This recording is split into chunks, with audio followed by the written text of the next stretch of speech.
Game developers are constantly patting themselves on the back about how intelligent their AI enemies are. Every time a new game comes out, it's all about how your foes will be the smartest, most sophisticated enemy in the history of video games. But frankly, that line of thinking is how we ended up with A, alien isolation, and B, permanently elevated blood pressure. Oh my god. Oh, it's gonna see me. For the sake of our poor circulatory system, sometimes it's a relief when the AI is just a little bit artificially unintelligent. You know, just to give us a break. Here are the times you were grateful for dumb AI. And no spoilers this time unless you're fascinated by the rich internal life of enemy grunt number 431. Okay. The old market. Ought to be this way. Cover is so important in video games that it has its own subgenre, the cover shooter. It's just like a regular shooter, only it's full of waist-high walls. It doesn't take a genius to work out that you're far less likely to be Swiss cheesed with the enemy's bullets if you hide behind this cover and only occasionally pop out to shoot people.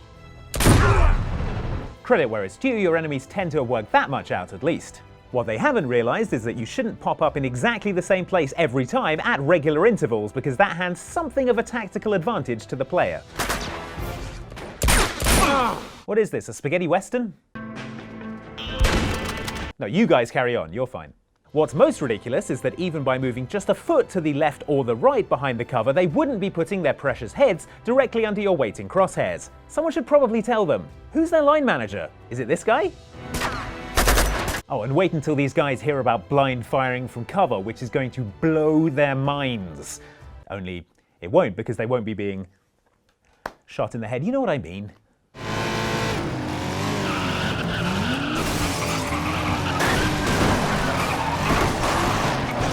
For the longest time, AI drivers in racing games were more obviously robotic than a robot doing the robot.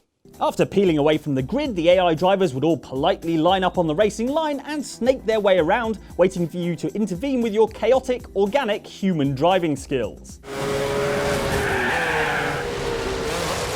Take that, Skynet!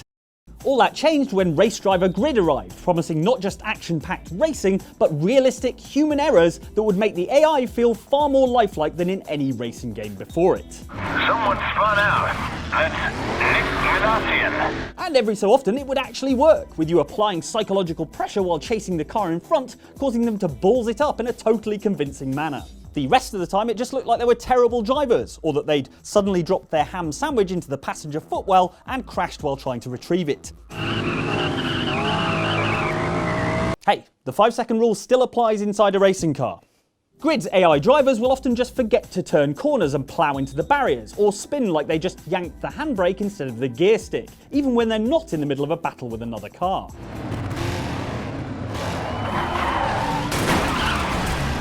All this works to your advantage as you sail past and try not to crash because you're laughing so hard.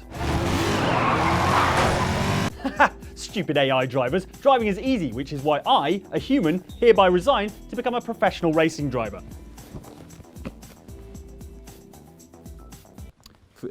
Forgot my ham sandwich.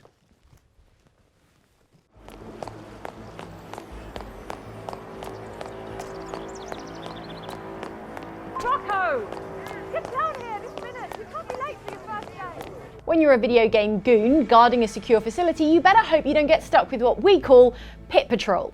This is where it's your turn to stand guard near a cliff's edge, high rooftop, or a pit that, for all intents and purposes, is bottomless.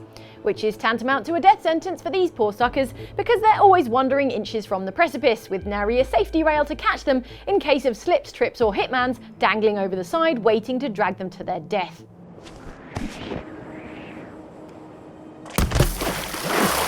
You'd think they'd keep a safe distance from a ledge that precarious, but then you'd also think they'd take the occasional peek over the edge out of sheer boredom, if nothing else. What's down there? Maybe it's presents. It's never presents.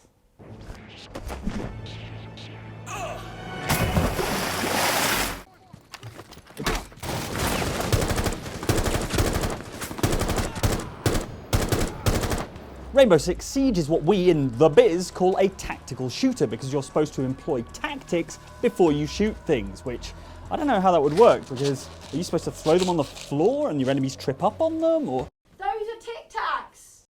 Which would explain where I've been going wrong.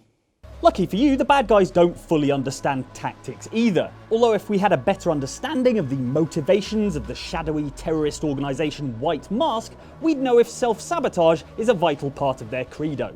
They are the very definition of an unknown quantity. I mean, not that unknown a quantity, given that they have a habit of loudly announcing what they're going to do just before they do it.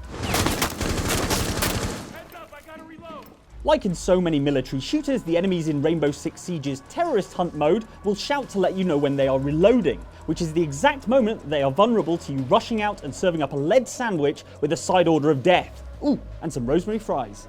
Sorry, I haven't had lunch.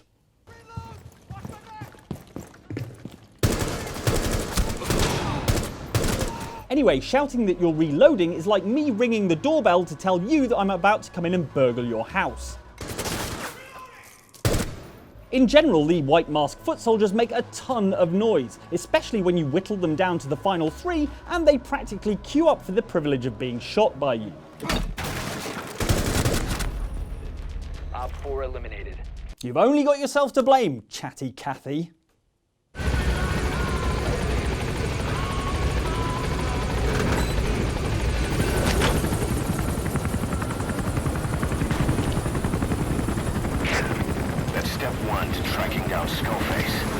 I don't know about you, but if one of my colleagues was mysteriously killed, that'd be it for work for the rest of the day. Maybe even the day after. Depends which one it was. Not so guards in video games, who either have a much stronger work ethic or a much weaker union, because apparently they're all expected to be back at their posts within a few minutes of having discovered one of their former workmates, who is now exploring the exciting career opportunities open to the recently deceased. Draft excluder? Halloween decoration. Wait, I'm getting off topic.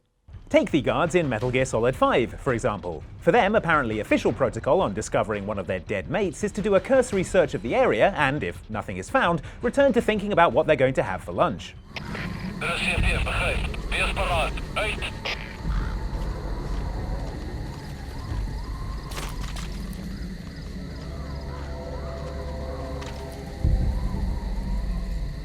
This doesn't just apply to finding the bullet-riddled corpses of their comrades lying around, but also to seeing a rocket-powered robot arm flying around the place.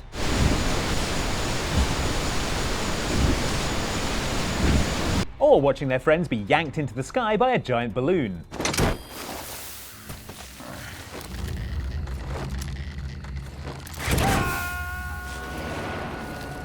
Look guys, it's all here in your employee handbook. If you see anything out of the ordinary, you are permitted to be alarmed about it for 2 minutes, at which point you are to return to your post and duties.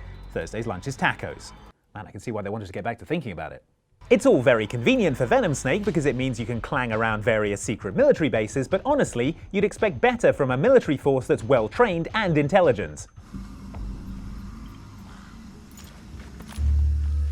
Or, I mean, just well trained, maybe.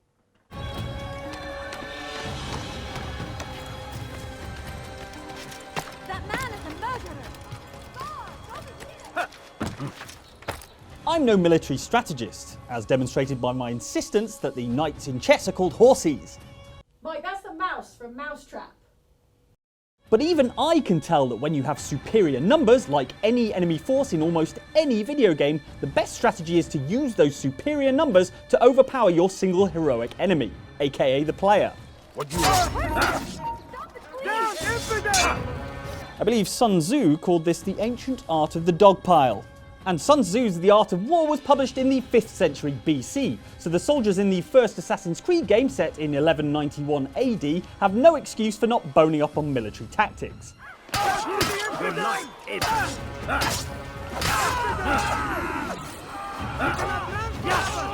Come on guys, you've had 1,700 years to do your homework. And don't try and tell me the dog ate it, because dogs weren't invented until the late 1970s. Whenever Altair finds himself up against half the city guard, they patiently wait their turn like they're in the queue for the post office, rather than all bundling on top of him and kicking him until he's dead. And because Altair is a trained assassin and not some medieval minimum wage guard, this weird politeness means they get murderized one by one.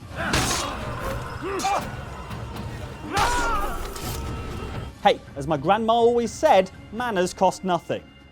Except on this occasion, where they literally cost you your life. This is all your fault, Grandma.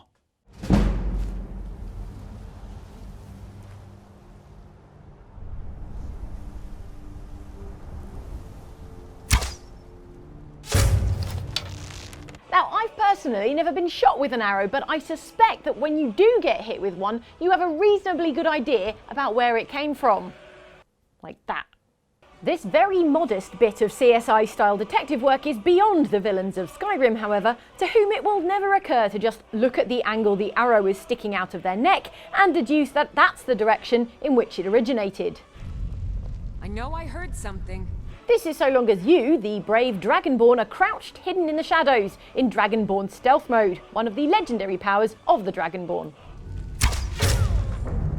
Here, by the grace of Skyrim's generous sneaking system, you can knock an arrow while safely in cover, then pop out to nail a baddie, then resume your previous cover-based existence. This ends now! Anybody there?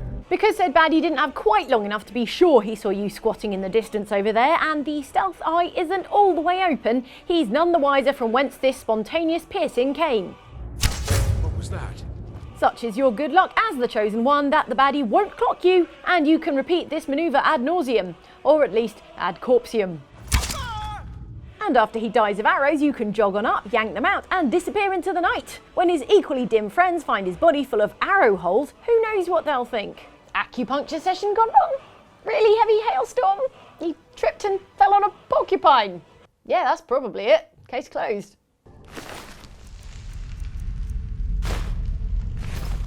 Alright, well apparently I can't leave until I've outroed this video. So, yeah, alright. Anyway, up here we've got a video about relentlessly scary enemies that just wouldn't quit and could probably do with being a bit dumber. And down here we have a video from our sister channel, Outside Extra, about enemies that were too adorable to kill, if you can fathom such a thing. And if you enjoyed this, why don't you subscribe here on the subscribe orb. Thanks for watching, we'll see you next time. Gonna need your gun and your badge. As long as you don't take my helmet.